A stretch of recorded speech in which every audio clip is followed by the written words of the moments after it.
On l'appelle le 8e continent ou la soupe de plastique. Situé dans le nord-est de l'océan Pacifique et découvert en 1997, il s'étend sur une surface d'environ 3,4 millions de kilomètres carrés, soit près de 6 fois la superficie de la France. Il est peuplé de déchets en tout genre produits par l'activité humaine et de microparticules de plastique. Au cours des 40 dernières années, leur concentration a été multipliée par 100. S'il est dérivant, ce continent est emprisonné par les courants. En effet, ces résidus flottants à la surface s'agglutinent dans le gir subtropical du Pacifique Nord, un immense vortex. Ils s'amalgament ainsi dans cette zone, point de rencontre de courants océaniques qui s'enroulent sous l'effet de la rotation de la Terre entre les côtes d'Hawaï et de l'Amérique du Nord.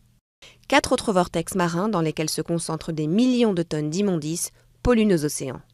Peu émergées, mais épaisses par endroits de plusieurs dizaines de mètres, ces plaques de débris terrestres ont des conséquences écologiques parfois insoupçonnées. Confondus avec le plancton, ces détritus en décomposition sont ingérés par les mammifères, tortues et oiseaux et obstruent leur système digestif. Mais dans le Pacifique Nord, cette masse d'ordures constitue un milieu propice à la reproduction d'une espèce d'araignée d'eau, l'Allobate sericeus.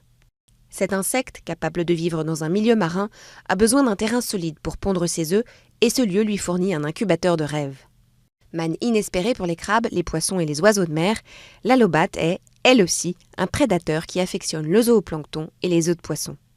En pleine prolifération, cet insecte menace aujourd'hui de déséquilibrer l'ensemble de l'écosystème.